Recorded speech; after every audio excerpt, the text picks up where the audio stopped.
Et bonjour à vous, Noémie Roche. L'an dernier, à la même période, le nord de la France était sous les eaux, les pluies étaient incessantes. Cette année, c'est tout l'inverse, c'est la sécheresse qui s'installe. Oui, et cette sécheresse, elle touche tout le nord de l'Europe, la Suède, l'Allemagne, les Pays-Bas, le Royaume-Uni et donc les Hauts-de-France. Une grande partie du vieux continent traverse son printemps le plus sec depuis parfois plus de 100 ans. Regardez ces images impressionnantes. Elles ont été tournées en Belgique il y a moins de 2 semaines. Il s'agit d'un étang asséché, la terre se craquelle. On va en voir d'autres qui ont été tournées en France, cette fois dans le département du Nord. Et donc ces images, elles contrastent fortement avec celles d'il y a un peu plus d'1 an, vous venez d'en parler, après les inondations monstres qui avaient touché les Hauts-de-France pendant des mois. Désormais, c'est donc le manque d'eau qui frappe la région et pour cause, il n'a presque pas plu depuis février. On va écouter les explications de Bruno Jacquemin. Il a plu grosso modo en 3 mois ce qu'on attend en 1 mois. Voilà, donc on a les 2/3 de déficit par rapport à une saison normale. On frôle ou on dépasse, suivant les régions, les records des 60 dernières années, disons. Ça touche le nord de la France, ça touche aussi le Benelux, l'Allemagne et ça va jusqu'aux pays de la mer Baltique. Donc on a vraiment, effectivement, une situation en termes de précipitations extrêmement défavorable, s'entend au regard de l'activité agricole. Voilà, une activité agricole aujourd'hui menacée donc par la sécheresse précoce. Oui, car elle tombe au moment des semis pour de nombreux légumes. Dans le nord de la France, c'est par exemple la période pour semer les endives. L'année dernière, les terres, elles étaient complètement inondées et envahies par les limaces. Aujourd'hui, la terre est trop dure, impossible de planter quoi que ce soit, à moins d'irriguer. Pour les semis déjà en terre, le manque d'eau empêche la plante de grandir et comme les sols perdent leur humidité plus rapidement sous l'effet du vent et des températures plus élevées, c'est un peu la double peine. L'évaporation des sols, il faut le savoir, est aussi aggravée par le fait qu'il y ait de moins en moins de haies en France. 20 000 kilomètres disparaissent chaque année.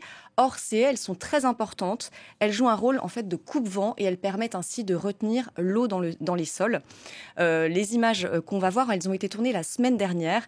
Depuis, il y a eu certes de faibles averses, mais c'est largement insuffisant pour couvrir les besoins en eau des cultures. Cette situation touche aussi le Royaume-Uni, je l'ai déjà dit, qui vit lui aussi son printemps le plus sec depuis plus de 150 ans. On va entendre 2 producteurs, l'un est français, l'autre britannique, et ils sont tous 2 très inquiets pour leur récolte à venir. Si vous semez là actuellement des graines d'endives, y a rien qui va bouger. C'est comme si elles étaient dans leur sac, quoi, on va dire. Donc non, là on attend. On est tributaire de la nature, on le sait, mais là on est en train d'en subir les conséquences. Case scenario, if we have no rain, it is going to be pretty dire. The crops are going to start deteriorating, going backwards. The yields might not fall. Potatoes will be smaller if they don't get a rain, actually come to anything. They will be tiny, which are unsellable. People won't be able to eat. So it could be dire consequences if we don't get any water sometime soon. Et ça pose souci aussi pour les nappes phréatiques, bien sûr. Oui, comme dans le nord de l'Angleterre, où les niveaux des réservoirs d'eau sont particulièrement bas, voire exceptionnellement bas. En Suède, le service de recherche géologique a aussi émis une alerte sur des risques pour l'approvisionnement en eau. En France, certains départements, comme les Ardennes, ont déjà mis en place des restrictions d'eau. Plusieurs services météo européens prévoient un retour des pluies dans les prochaines semaines. On verra si elles sont suffisantes. Météo France, quant à elle, vient de publier, vous savez, son bulletin des tendances pour juin, juillet et août. Elles indiquent un temps plus chaud et plus sec que la moyenne dès le mois de juin pour toute la France. Alors, cela ne veut pas forcément dire que l'été 2025 va battre des records de chaleur, mais ces tendances, elles s'inscrivent quand même dans un contexte d'augmentation des températures depuis le milieu des années 80.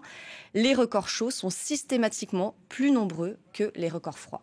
Merci beaucoup Noémie. Tout de suite, c'est à l'affiche avec Natacha Vesnitch. On se retrouve à 17h.